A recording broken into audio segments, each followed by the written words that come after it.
there's no such thing as good food. There's no such thing as bad food. There's food that is more nutrient dense and there's food that is less nutrient dense. There's food that has, more energy and there's food that has less energy. There's food that makes your tummy happy and there's food that doesn't make your tummy happy. And as welcome back to the Fit Dad Club podcast. My name is Jason Barrett and today I want to be covering a topic that is especially relevant. By the time this comes out, we've just had Halloween.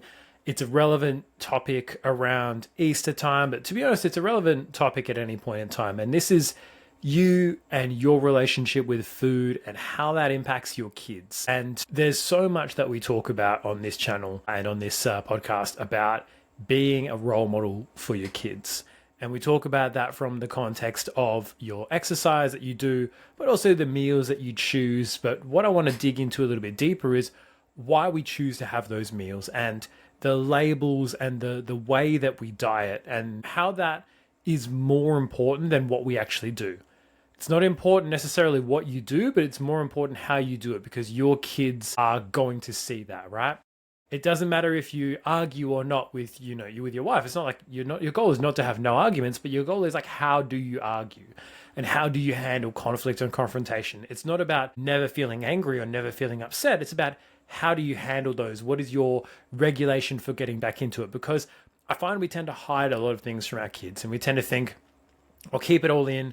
They don't need to see me get angry, but it's like oftentimes they do. They need to see that you're human, that you get angry, that it's okay to get angry, but it's just how we deal with it that, is or isn't acceptable. And, your families determine what that is. For the food side of things and the training side of things and how you show up, like we say, we want you to set an example and, get out there and get moving even when you said you weren't going to. And it's like, part of that is, hey, I don't feel like doing this thing. It's not about whether or not you work out. It's about how you work out and how you train. It's like, did you train even though you weren't feeling it, right? Did you just get the job done regardless? Right? Did you commit to your word? All of that stuff is important. And I think a really important thing, especially in this day and age, is how we talk about food. Because a lot of our generation and our parents' generation and kind of around, this age range have all experienced at some point in time, you have to finish your plate before you leave the table, right? And a lot of us have had that mentality sort of beaten into us almost of, we have to finish everything that's on our plate. So it's like we automatically think, I need to finish what's on my plate. I need to fill my plate. I need to finish what's on it. We get upset if there's leftovers, right? There's starving kids in Africa. It's like, well, fuck. I'm not mailing my leftovers to them, am I? It'll either go in the compost or it'll go in the bin. And one thing I say to a lot of our dads is it'll either go to waste or it'll go to your waste. So it's like, which one is more important? Eating it doesn't save it, right? It's not like you're rescuing it from anything. Food is just food. If it goes into landfill, it's one of the best things that will decompose eventually or be eaten or picked or whatever. It's not something that's necessarily going to, it's not like you're throwing away a bunch of plastic just because. So we need to retrain the way that we think about food. And a big part of it is, not only the sort of the forced eating of food and having to eat certain things are good, certain things are bad. It's those labels that are really important. Now, there's a great Instagram account that I follow. My wife follows named Dr. Kyla, and she has like a membership and all this other stuff, but she does some great content around helping teach a healthy relationship with food for kids. And a big part of that for me comes down to, labeling and restrictions for no reason. Especially a lot of, women were taught this whole restrictive way of dieting. You can't have this, you can't have that. This is bad, this is bad, this is bad. What I want to encourage you is to be conscious of the language that you're using. I can't have burgers because they're bad for you, right? Or because they'll make me fat or they'll ruin my progress or whatever. It's like, it's not a good way to speak about burgers. How we should really be speaking about them is like, I'm choosing not to have that because it doesn't fit within my goals at the moment. And that's it, right? And this is the same line that you can use for people trying to, adults that haven't learned this sort of stuff to encourage you to go have beers. It's not, I can't have a beer because it's bad. It's, no, I'm choosing not to have a beer because it doesn't line up with my goals right now. And that's as simple as it needs to be. And there's no such thing as good food. There's no such thing as bad food. There's food that is more nutrient dense and there's food that is less nutrient dense. There's food that has, more energy and there's food that has less energy. There's food that makes your tummy happy and there's food that doesn't make your tummy happy. If we're using language where we're talking to young kids, right? Rather than saying to our daughter, we'll often say, is your tummy happy? rather than, are you full? Because it's like, well, full has a certain connotation to it and a certain feeling. And we want to trust them to make that decision for their bodies to go, oh, cool, I know when I'm hungry, I know when I'm not hungry. Trying to force a child to eat when they're not hungry, right? It's the kind of stuff that we grew up with.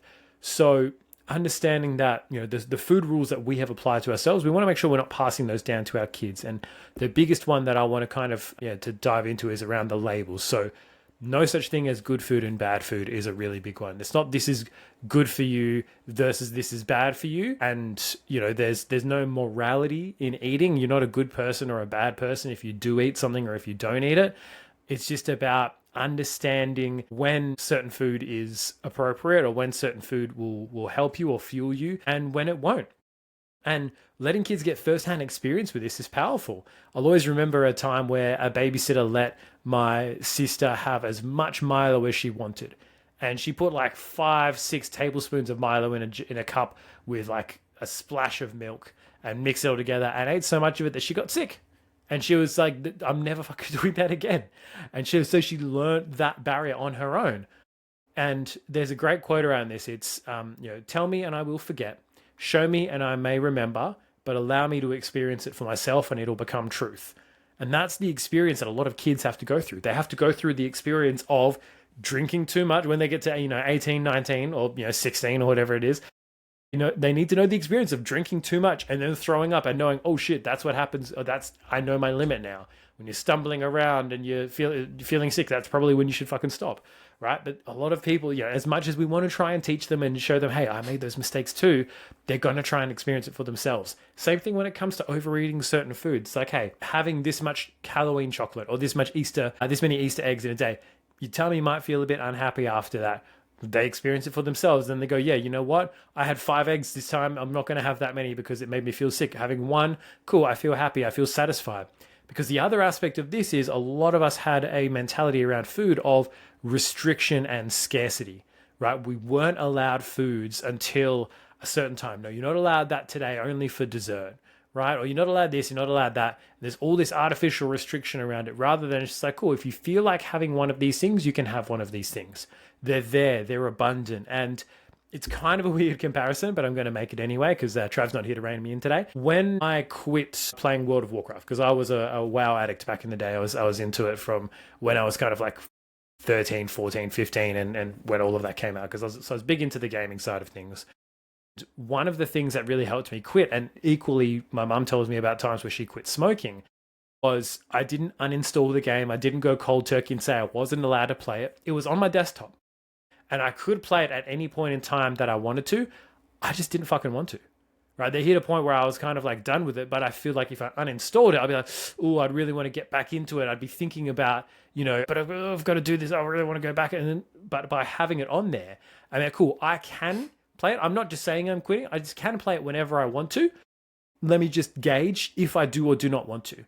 And I didn't want to, so I never fucking played it again, right? So I didn't get back into it and it wasn't a thing. Same thing with my mum. She kept a couple of smokes around. I was like, I can if I really, really want to, but I'm just going to see how long I can go until I really feel like I need one compared to the cost of it, right? And that really worked really well for her. Some people have a harder time with that self-control than others. Trav's talked about his issues with chocolate if it's not in the fridge, right? Room temperature chocolate he's all right with. If it's in the fridge, he won't touch it. So that's where it is in their house. And you got to know, it's cool. Either where is the relationship that I need to work on with food, or what are the hacks to get around it so that I don't, have to deal with the temptation all the time. But we need to repair that relationship and that idea of it's only going to be here for a limited time. So I'm going to have as much of it as I can right now because what if it's gone tomorrow? Like, we're all adults here. If you want more chocolate, you can go to the shops, you can buy more chocolate and you can have it if you want to. But when it's a scarce resource, when you're not allowed it, right? Quote unquote, not allowed it, either self-imposed or because you've been listening to a coach or a trainer that tells you it's bad for you and you're not allowed it or it's not on your plan or whatever, it's going to create this restrictive mentality, right? Think about the story of Adam and Eve. Adam and Eve in the garden can have any fucking thing you want except for those apples on that tree. What happens? They eat the apples on the tree, right? That's the one thing that they're sitting there resisting this one thing that they're not allowed for the entire time they're fucking there because it just creates this forbidden fruit effect, right?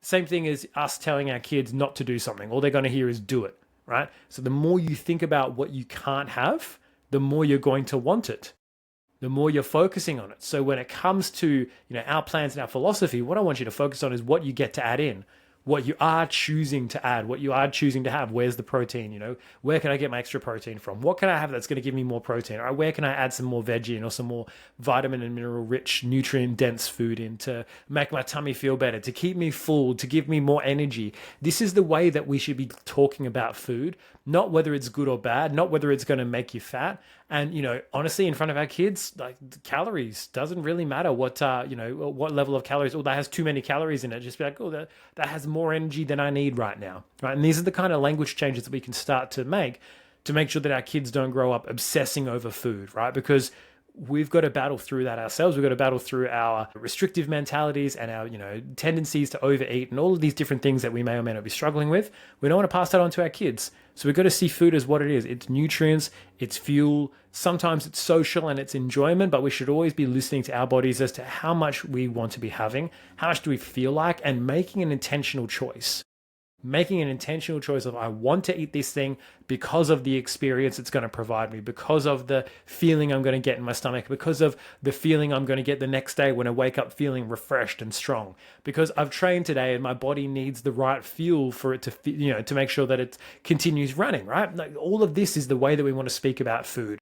And this is kind of the mentality that I, invite you to take on board, especially when talking about food in front of your kids, right? It's not a bad thing. It's not demonized. It's not the end of the world. We're not that scarce in terms of what we have access to. We just need to work on improving that relationship and improving that language around it bit by bit. So this is my little, take on the topic. There may be things you disagree with. That's cool. It's just another voice out there on how we can have a better relationship with food ourselves, but also for our kids to model and take on board as well. If you enjoy the podcast, leave a 5-star review and feel free to send us a DM on Instagram if you have any topics you'd love us to cover. But until next week, I'll see you then. Peace out.